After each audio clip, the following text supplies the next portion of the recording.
Welcome to Thursday, January 19th, 2023, your Day Weather Podcast, brought to you by CowboyStateDaily.com and WYDOT. Call 511 or go to wyoroad.info to keep up on road closures, road conditions, and more. Blowing snow is going to be a problem today, especially across parts of Wyoming, but also into the plains. Behind yesterday's snow event, we're going to see the winds causing blowing and drifting snow, especially across I-80 and I-25, and it's going to be chilly. Pretty extensive snow cover across the region, and Canadian air will mean that temperatures really aren't going to be able to go anywhere for a while. And those brisk winds will make for some cold wind chills. So if you're going to be traveling, you're going to have to watch out for pockets of blowing snow. Now, this isn't true everywhere, but areas like southern and southeastern Wyoming, Nebraska, parts of Colorado that got the snow here recently, that's where the biggest concerns are going to be. Now, there are two quick moving systems coming out of Western Canada that'll swing and take a path across the central and southern Rockies, then into the southern plains. That'll keep the weather active. And there's going to be some areas getting precipitation out of these systems that haven't seen much. This is good news for those folks. We'll show you where. Pattern stays active. Short term, long term, lots going on, and that trend towards colder weather continues. Satellite image today shows yesterday's storm now heading into the western areas of the Corn Belt. You can see that nice swirl of clouds right here over northeastern Kansas. The showers and thunderstorms out ahead of it. Snow, pretty good snow on the backside of it today and early this morning, while there's a little bit of a clear patch between systems right here across the central and northern Rockies. But you can see these clouds here coming out of the Great Basin. This is associated with a low right here that's going to come down and actually go just like this. And that's going to get northern New Mexico, northern Arizona, southern Colorado, and southwest Kansas with some needed precipitation. Great shot out of the Shirley Basin yesterday of sundog activity. After the snow and the clouds moved out and the sun came out and the cold temperatures, you can see the sundog here. And also, look, you see another little rainbow action going on right there. A lot of really interesting optics take place when you have very cold temperatures, a lot of snow on the ground, and a recent snow. Taking those small ice crystals and putting them in the air and mixing it up with the sun. Here is a very busy weather map this morning. You can see the larger storm headed into the Great Lakes.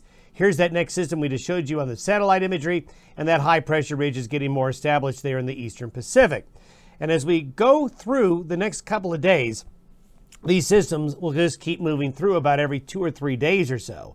Wanted to show you the wind concerns. This is where the winds are going to be the most gusty throughout the course of the day today. So you can see the I-80 corridor, the usual problems, the higher elevations near the front range of Colorado getting into wind. So this is going to cause blowing snow, also along sections of I-25 in southeastern Wyoming. Now this is by Friday afternoon. That is that low swinging down to south of Four Corners.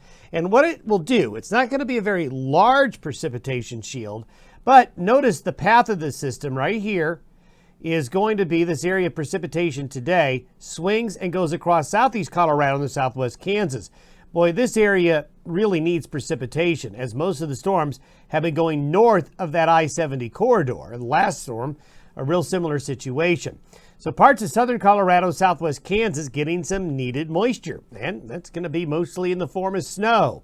So for you folks down here, it's kind of a mini little storm coming on through, but needed snowfall and precipitation coming, but associated with that will be some travel concerns. The next system coming behind it is going to take somewhat of a similar path. There's the system for Sunday. So the systems just kind of keep coming out of British Columbia, diving southeast, and then turning east like this. So this is going to produce some weather as it comes southeast. It'll drag in some colder temperatures. And while we don't see it as a big snow event, it'll bring some snow to some of you across the west. And we'll take a closer look at where the moisture will be with this system tomorrow. Longer term, this is by next Wednesday.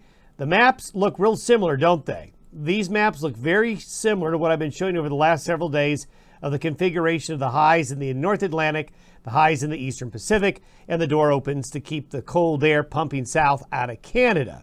And this is going to spread the cold into other parts of the United States, all the way down into the southern plains and the Gulf Coast, through the Great Lakes, Midwest, and eventually New England and the Northeast. So there's going to be a lot of winter going on. Earlier in the week, we talked about stratospheric warming events and how the stratosphere, as it gets warmer during these events, expands because warmer air takes up more volume. And then you see that colder air get pushed off the high latitudes. This are the temperature anomalies way up high in the stratosphere as of late yesterday. This is the forecast in the next 10 days. You see that temperature change? So this is why right at the end of January into the first 2 weeks of February, there is going to be a displacement of high latitude cold air further south into the lower latitudes. As you can see, that stratospheric warming trend taking place. There's always a delay. It doesn't happen right away. So when we see this in the long term, we really are talking longer term, something that will impact us 2, 3, 4 weeks from now. If you look at the 10-day precipitation forecast across the United States, you can see a lot of precipitation, heaviest there in the east and the southeast, but there's other events of precipitation going on out west as well. And then look at the snowfall over the next 10 days, deep into the heart of Texas, Arkansas. Look how far south the snow is forecasted to get here over the next week and a half, and getting heavier there into the northeastern parts of the United States as well. So if you're going to be traveling across the country, whether on a plane, train, or automobile over the next 7 to 10 days, well, there'll be some travel concerns. Wanted to show you a couple of graphics. The National Weather Service out of California put out this map. This shows the precipitation totals from December 26th, so the day after Christmas, all the way through the 17th of January. Where you see the white colored shading, that is 30 or more inches of moisture, formed mostly in rain, but a combination, especially in the Sierra here, of melted snow and rain. But if you look at these rainfall totals, I mean, the green is an inch, and you're up to 30 inches in the white. So this is a tremendous amount of rain. And then you can look at some of these totals from that December 26th to January 17th time frame across parts of California. And you can see they're just, 4 feet of rain there in Honeydew, California. And if you were to put this all together and kind of add up the numbers, what's really amazing, this tweet from the National Weather Service says that the entire state of California averaged 11.5 inches of rain during that time frame. Someone did the math, 32 trillion gallons of water. How about that? I call that a wet weather pattern. Have yourself a great Thursday. We'll see you tomorrow.